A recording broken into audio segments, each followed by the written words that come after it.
ერთიანი ნაციონალური მოძრაობის სახელით მინდა გამოვეხმაურო საქართველოს ოკუპირებული ცხინვალის რეგიონში მიმდინარე მოვლენებს.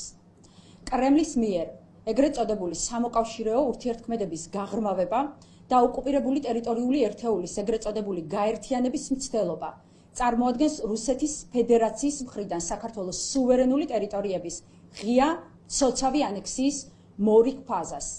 ის რაც ხდება დღეს ცხინვალის რეგიონთან დაკავშირებით არის ღია იურიდიული ანექსია ოკუპანტი რუსეთის მხრიდან.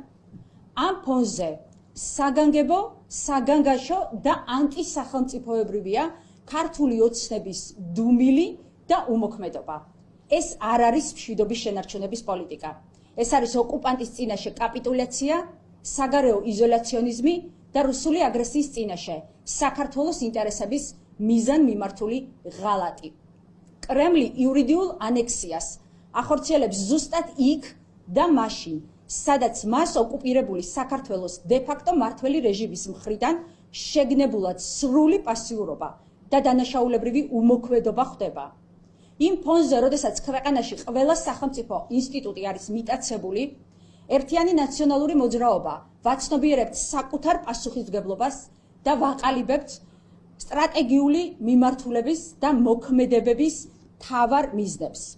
ვინაიდან ეგრეთ წოდებულმა ხელისუფლებამ უარი თქვა საქართველოს სუვერენიტეტის დაცვაზე და არ იყენებს არც ერთ დიპლომატიურ ბერკეტს ჩვენი საერთაშორისო პარტნიორების, მათ შორის ევროპის სახალხო პარტიის, ამერიკის შეერთებული შტატების კონგრესის, მეგობართა ჯგუფების მეშვეობით ვიწყებთ მუშაობას იმაზე, რომ დასანქცირდეს რუსეთის ფედერაციის ყველა ის წარმომადგენელი, ვინც მონაწილეობს ცხინვალის რეგიონის ოკუპაციაში და ეხლა უკვე მის იურიდიული ანექსიის გაფორმებაში.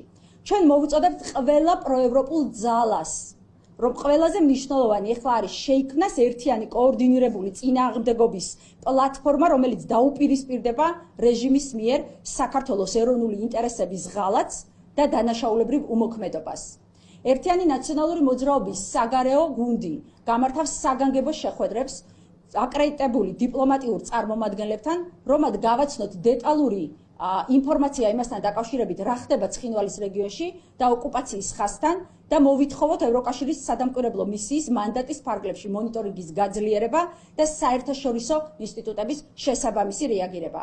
ჩვენი მთავარი მიზანი ასევე არის ეკონომიკური, რუსული ეკონომიკური და ჰიბრიდული გავლენების განეიტრალება. საერთაშორისო ფინანსურ ინსტიტუტებთან ერთად რუსეთიდან შემომავალი ან საქართველოში რუსეთში გამავალი ფინანსური ნაკადების გაფილტრვა. ანექსიასთან შეგუება ეს არის საქართველოს ეროვნული ინტერესების ღალატი და დანაშაული, რასაც ეხლა აკეთებს ქართული ოცნება და ბიძინა ივანიშვილი. ჩვენი უპირველესი ამოცანა არის საქართველოს მშვიდობიანი გამთლიანება. ამიტომ ჩვენი ამოცანაა საქართველოს პატრიოტულ საზოგადოებასთან და ჩვენი ქვეყნის მეგობრებთან ერთად არ დაუშვათ ოლიგარქ ივანიშვილის დანაშაულებრივი რეჟიმის მიერ გატარებული მოღალატეობრივი პოლიტიკით გამოწვეული საქართველოს იზოლაცია ცივილიზებული სამყაროსგან და მიზანმიმართული კაპიტულაცია. ამაზე უფრო მნიშვნელოვანი საკითხი დღეს არ არსებობს, როდესაც ქართული ოცნება ღიად და დაუფარავად ღალატობს საქართველოს სუვერენიტეტს.